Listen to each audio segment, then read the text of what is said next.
Welcome back, guys. We are in James chapter 3. Really good crossovers, amazing crossovers to recovery, to care. And we are in the second half of chapter 3, verses 13 to 18. And we are talking about wisdom today.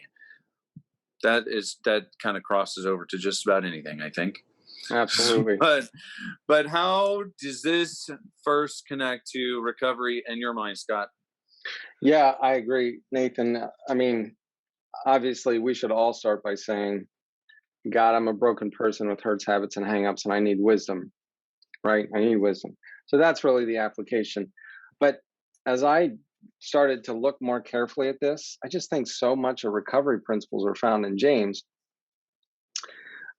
There's a number of the 12 steps and a number of the 8 principles that are actually sitting here in terms of scriptures as they relate directly to those steps. So, for example, in verse 13, it says, if you are wise and understand God's ways, prove it by living an honorable life, doing good works with the humility that comes from wisdom.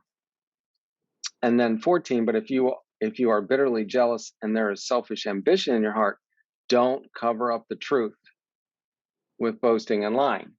So he's saying, as he later will say, and we'll see in chapter 5, he says, listen, if you're struggling with these things, and by the way, who isn't struggling with jealousy and selfish ambition? He says, confess it.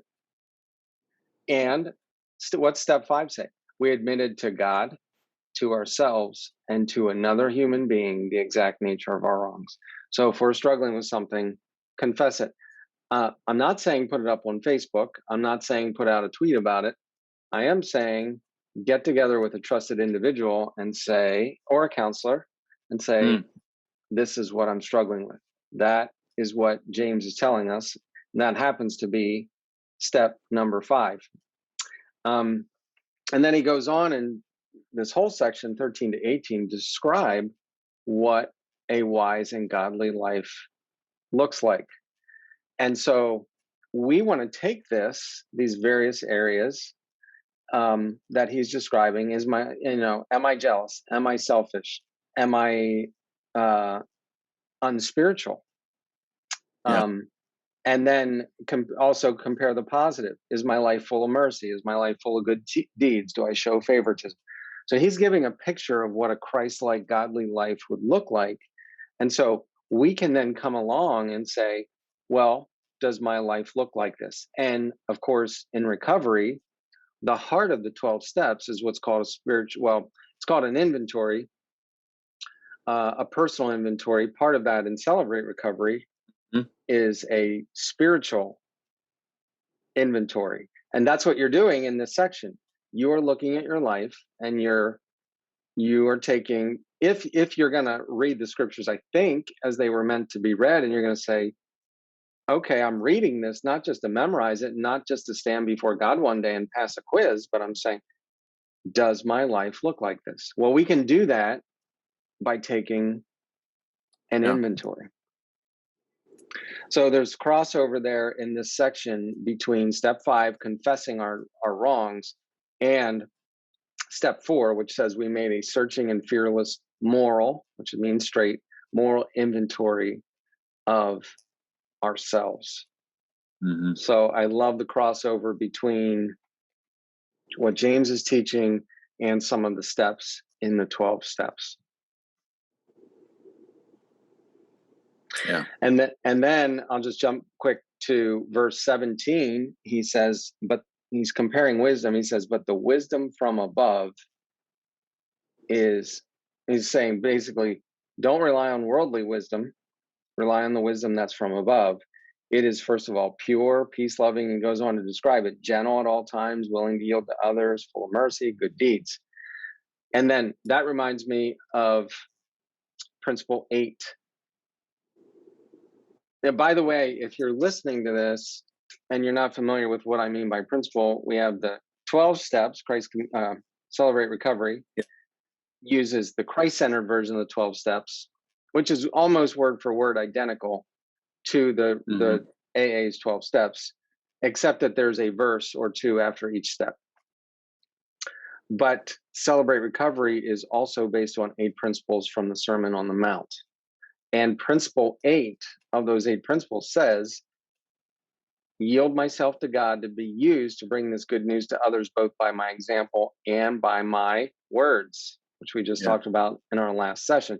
So it's this idea of willing to yield myself to others that we see it literally says, verse 17, at least in the New Living Translation, wisdom from God is full of mercy and good deeds.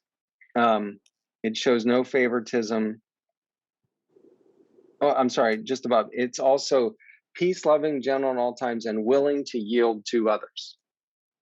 Willing to yield to others, which is exactly principle 8. Yield myself.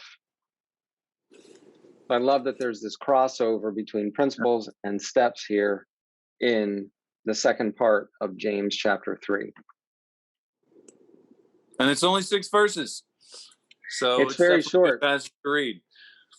You know, I assume a lot of people have the passage, the fruit of the Spirit passage memorized, and a lot of people know the love passage in Corinthians. I feel like this is a great passage. It's just 17. 17 and 18. It's kind of like the wisdom definition, right? There's the love definition in Corinthians. The wisdom definition is, here it is. It's pure, peace-loving, gentle, willing to yield, full of mercy, fruit of good deeds, sincere, peacemaking, right? It's really a great passage. And I love how it's connecting to really, it is more character, but it's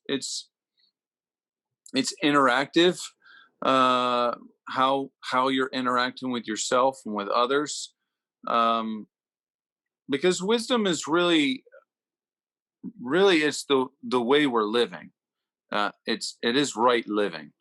Wisdom from God is living the Christ-centered life, the life that Christ is showing us how to live it.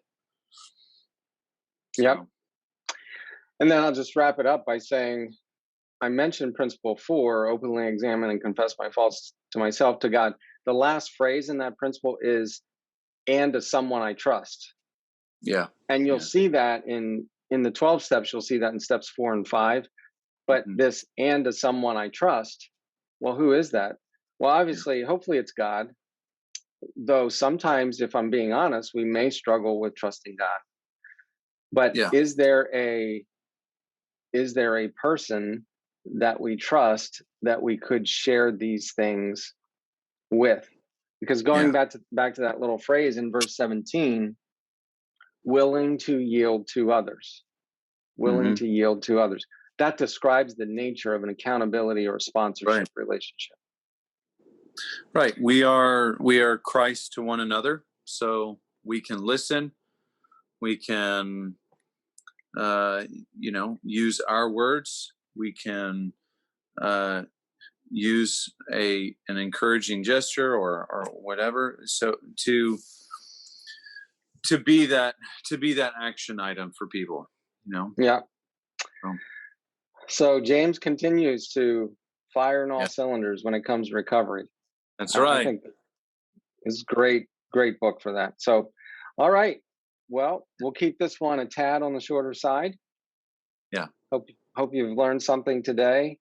And next time we will jump into James chapter 4, which is very important, all about drawing close to God. And I have a feeling that has something to do with our recovery. So join us next time, and we will see you then. See you guys.